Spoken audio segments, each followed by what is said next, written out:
या प्रसिद्ध दत्ताचं तीर्थक्षेत्र असणाऱ्या मंदिराजवळ आपण जे सदानंद साहित्य मंडळ अंकलकोट यांच्या वतीने 83वे साहित्य संमेलन जे इथे भरवलेलं आहे, या साहित्य संमेलनासाठी उपस्थित आपल्या संमेलनाचे अध्यक्ष विख्यात लेखिका आदरणीय प्राध्यापक डॉक्टर सिसिलिया कार्वालो, प्रमुख पाहुणे ज्यांचं मनोगत आपण सर्वांनी ऐकलं, ज्यांच्या कविताही आपण सर्वांनी ऐकल्या, त्या ज्येष्ठ कवयित्री आदरणीय डॉक्टर अनुपमा वस्कारे, या कवी संमेलनाचे अध्यक्ष आदरणीय डॉक्टर अनिल मडकेजी, इथे उपस्थित असणारे सदानंद साहित्य मंडळाचे औदुंबर अंकलकोटचे अध्यक्ष आदरणीय शहाजी सूर्यवंशीजी, उपाध्यक्ष आदरणीय अप्पासाहेब पाटील, कार्यवाह आदरणीय पुरुषोत्तमजी जोशी, इथे उपस्थित असणारे चित्रे उद्योग समूहाचे आमचे ज्येष्ठ बंधू मार्गदर्शक सन्माननीय श्रीपादजी चित्रे, उपस्थित असणारे आदरणीय अंकलकोट काँग्रेस कमिटीचे अध्यक्ष आणि वसंतदादा सहकारी साखर कारखान्याचे माजी चेअरमन सन्माननीय घनश्याममामा सूर्यवंशी, या ठिकाणी आपल्या अंकलकोट गावच्या सरपंच आदरणीय राजेश्री सावंत, इथे उपस्थित असणारे आपल्या गावचे उपसरपंच सन्माननीय ज्ञानदेवजी सूर्यवंशी, उपस्थित असणारे व्यासपीठावरील सर्व मान्यवर, इथे मी सर्वांची मनापासून दिलगिरी व्यक्त करतो, वेळ कमी आहे आणि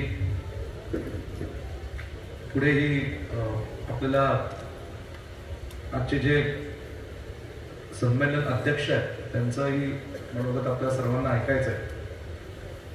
या संमेलनासाठी मोठ्या संख्येने उपस्थित असणारे गावातील ग्रामस्थ, सर्व ग्रामपंचायतीचे सदस्य, सोसायटी चेअरमन, संचालक, उपस्थित जे निमंत्रित पाहुणे, सर्व निमंत्रित पाहुणे, पत्रकार बंधू भगिनी, आपल्या सदानंद साहित्य मंडळ औदुंबर अंकलकोट यांच्या वतीने जे दरवर्षाप्रमाणे आपल्या नववर्षाचं औचित्य साधून आणि आपल्या या संपूर्ण 83व्या साहित्य संमेलनाचं जे साहित्य संमेलन सदानंद साहित्य मंडळाच्या सर्व लोकांनी बोलवलेलं आहे, या संमेलनासाठी प्रथमतः मी पलूस कडेगाव विधानसभा मतदारसंघाचा आमदार या नात्याने उपस्थित असणारे व्यासपीठावरील सर्व मान्यवर, खास करून ठाणे आणि वसई विरार या इथून प्रवास करून आजच्या समारंभासाठी आवर्जून उपस्थित असणाऱ्या आदरणीय लेखिका प्राध्यापक डॉक्टर सिसिलिया कार्वालो आणि कवयित्री माननीय डॉक्टर अनुपमा वस्कारे, या दोन्ही ज्येष्ठ मान्यवरांचं मी पलूस कडेगाव या दोन्ही तालुक्यांच्या वतीने आणि अंकलकोट औदुंबरच्या वतीने मी मनापासून स्वागत करतो।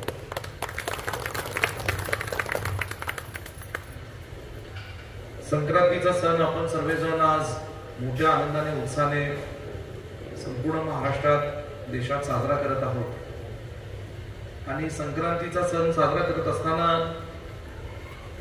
संक्रांतीच्या माध्यमातून जे आपण सदानंद साहित्य मंडळाच्या माध्यमातून सगळ्यांना या सांगली जिल्ह्यातील आणि महाराष्ट्रातले अनेक थोर साहित्यिक आणि कवी या व्यासपीठावर जे आपण एकत्रित आणलेले, त्याबद्दल आपल्या सर्वच आदरणीय पुरुषोत्तम जोशीजी आणि अध्यक्ष, उपाध्यक्ष या सर्वांचं मी मनापासून आभार मानतो।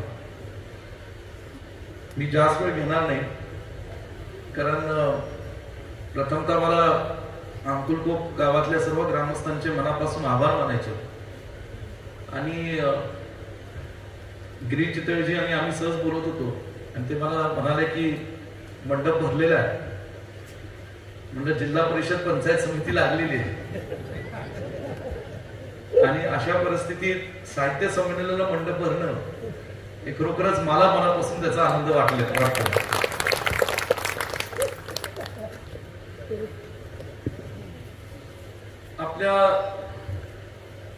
आपण दोघी कदाचित, मला माहित नाही यापूर्वी इथे औदुंबरला आपल्याला येण्याचा कधी योग मिळालाय की नाही, पण माझ्या माहितीने कदाचित प्रथमच आपण या ठिकाणी आलेला असाल. आणि औदुंबर ह्याची ओळख की दत्ताचं एक जागृत तीर्थक्षेत्र, जागृत देवस्थान म्हणून संपूर्ण महाराष्ट्रात ओळखलं जातच. परंतु त्याच्या बरोबरीने या औदुंबर गावाची दुसरी ओळख जी आहे ती संपूर्ण महाराष्ट्रात आणि देशात प्रसिद्ध आहे, ती म्हणजे हे कवी सुधांशूंचं गाव आहे. आम्ही कवी सुधांशूंनी या तीर्थक्षेत्रामध्ये 6 एप्रिल 1917 रोजी त्यांचा जन्म झाल्यापासून जे त्यांचं इथं वास्तव्य ठेवलं आणि हळूहळू जे त्यांनी कविता लिहायला सुरू केल्या, त्यातूनच खरं कवी सुधांशूंच्यामुळे औदुंबरची दुसरी ओळख ही संपूर्ण महाराष्ट्रात आणि सांगली जिल्ह्यामध्ये पसरू लागली. कवी सुधांशू हे मोठे लेखक होते, कवी होते, हे त्यांच्या लेखनामुळे संपूर्ण महाराष्ट्राला माहित होतच. परंतु कवी सुधांशू या गावचे सुपुत्र असताना त्यांनी स्वातंत्र्य लढ्यामध्ये सुद्धा त्यांच्या कुटुंबाने त्यांनी योगदान दिलं. आणि 1944च्या सालामध्ये ज्यावेळेस या संपूर्ण सांगली जिल्ह्यामध्ये स्वातंत्र्य लढ्याची मोठी चळवळ उभी राहिलेली होती, अशा चळवळीमध्ये अनेक स्वातंत्र्य सैनिकांना ते त्यांच्या घरामध्ये आणि या परिसरामध्ये आश्रय देण्याचं काम ते आणि त्यांचं कुटुंब करत होते. कवी सुधांशूंच्या त्यांच्या या सगळ्या प्रवासामध्ये मगाशी कवी संमेलन अध्यक्षांनी सांगितल्याप्रमाणे त्यांनी 5 वर्ष अंकुलगाव गावचं सरपंच पद सुद्धा भूषवलेलं होतं. आणि विशेष म्हणजे ते त्या गावात त्यावेळेस त्या काळातले बिनविरोध सरपंच या गावामध्ये झालेले होते. कवी सुधांशूंच्या बाबतीमध्ये त्यांनी जशा कविता लिहायला सुरुवात केल्या, त्यांचे किर्लोस्कर असेल, स्त्री असेल, मनोहर असेल आदी सर्व मासिकांमधून कवी सुधांशूंच्या अनेक कवी त्या काळामध्ये प्रसिद्ध व्हायच्या आणि त्याचं वाचन संपूर्ण महाराष्ट्रामध्ये या ठिकाणी प्रसिद्ध व्हायचं. कवी सुधांशूंना एकदा या ठिकाणी कोणीतरी विचारलं की तुम्ही कवी कसे झाला, आणि त्यांनी सांगितलं त्याची 2च कारण आहेत. एक म्हणजे माझी जन्म देणारी आई आणि दुसरं कारण म्हणजे मला या ठिकाणी घडवणारी माझी कृष्णा नाही. म्हणजे कृष्णा नदीच्या पाशी असताना कवी सुधांशूंनी त्यांना जी प्रेरणा मिळाली, त्या प्रेरणेतनं ग्रामीण साहित्य आणि कवी लिहिण्याचं काम या कृष्णा नदीपासून कवी सुधांशूंनी खूप काळ त्यांच्या आयुष्यात केलं. कवी सुधांशूंच्या बरोबर त्यांनी कुठेतरी ग्रामीण भागातले अनेक साहित्यिक कवी पुढे यावे म्हणून 1942 सालापासून या सदानंद साहित्य मंडळाच्या माध्यमातून ग्रामीण साहित्य संमेलनाच्या या ठिकाणी सुरुवात केली. आणि हे सगळं करत असताना मला एक विशेष तुम्हाला सांगायचं की या साहित्य संमेलनामध्ये महाराष्ट्रातले अनेक असे साहित्यिक इथे येऊन गेलेले या स्टेजवर, याच आपण उभ्या राहिलेल्या स्टेजवर, बसलेल्या स्टेजवर, आणि जे इथून येऊन गेलेले ते पुन्हा एकदा अखिल भारतीय साहित्य संमेलनाचे अध्यक्ष झाले. इथं आल्यानंतर ते पुढे अखिल भारतीय साहित्य संमेलनाचे अध्यक्ष झाले. आणि हे प्रत्येकाचा इथं आलेल्याचा एक इतिहास मला सांगावंसं वाटतं. आज या ठिकाणी कवी सुधांशूंचं खरं तर माझे वडील पतंगरावजी कदम साहेबांशी फार जवळचे संबंध होते. आणि अक्षरशः म्हणजे इथे आल्यानंतर जसं दत्ताच्या तीर्थक्षेत्राला भेटल्याशिवाय कुणाला जाता येत नव्हतं, तसं कवी सुधांशू हयात असताना त्यांना भेटल्याशिवाय कुणाला न जाता कुणाची इच्छा होत नव्हती. एवढं त्यांचं या ठिकाणी एक प्रभाव व्यक्तिमत्व होतं की त्यांच्याबरोबर पतंगरावजी कदम साहेबांवर जसं मी लहान वयामध्ये जेव्हा राजकारणात सक्रिय झालो तेव्हा त्यांचाही माझा जवळचा संबंध आला. त्यांच्या असणारी माया, आपुलकी आणि त्यांच्याकडून सर्वांनाच म्हणजे येईल त्याला, कुठल्याही जाती धर्माचा असो कुणी असो, येईल त्याला मिळणारं जे प्रेम होतं ते त्यांच्याकडून सातत्याने लोकांना परत एकदा औदुंबरला आणि कवी सुधांशूकडे खेचत आणत होतं.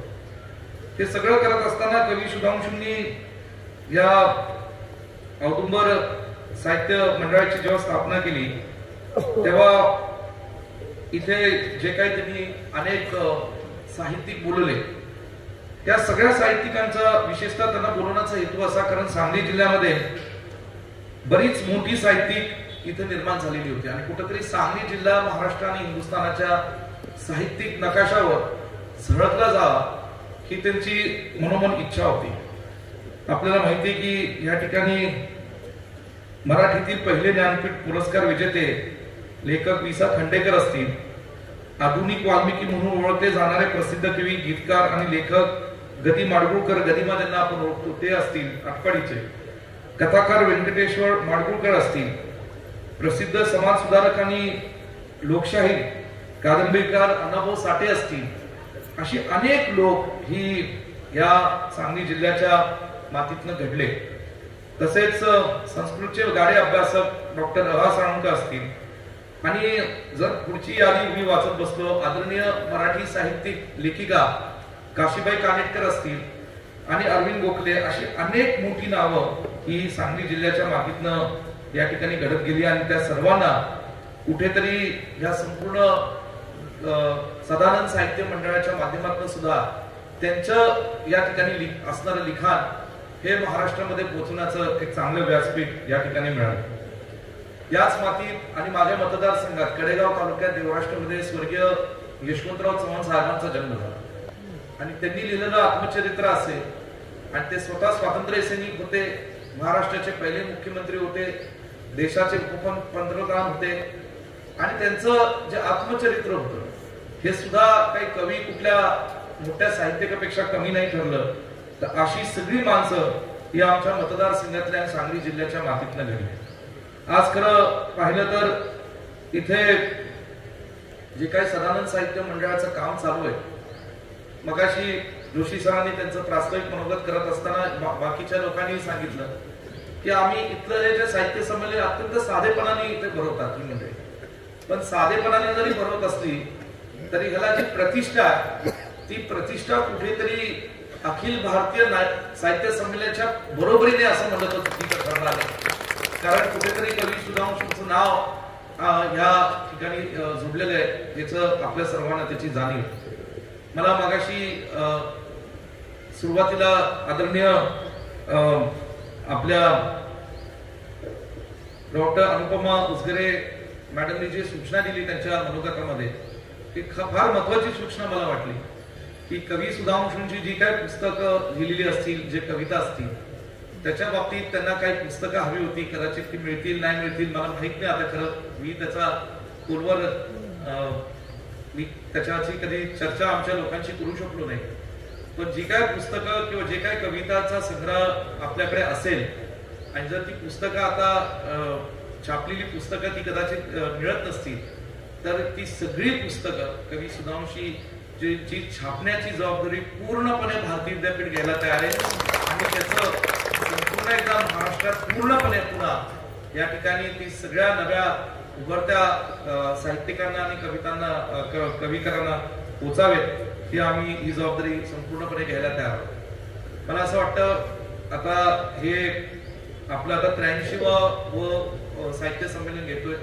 कदाचित येणाऱ्या काळातच 90 आणि 100 साहित्य संमेलन हे औदुंबरच्या मातीत होईल, म्हणून त्याचा आता व्याप्ती आपल्याला वाढवण्याची गरज आहे आणि त्याच्याकरता गावातले लोक सगळी मंडळी या सगळ्या मंडळींच्या पाठीशी गंभीरपणे उभे आहेत. आणि म्हणून मला असं वाटतं की हे जे काय आपण आज साहित्य संमेलन बोलवलेलं आहे त्याबद्दल मी पुन्हा एकदा मंडळाचे सर्व मनापासून आभार मानतो आणि अशाच पद्धतीने पुढे सुद्धा माझ्या पलूस कडेगाव मतदारसंघाचा आमदार या नात्याने माझ्या सदिच्छा शुभेच्छा आपल्या सर्वांच्या पाठीशी राहतील.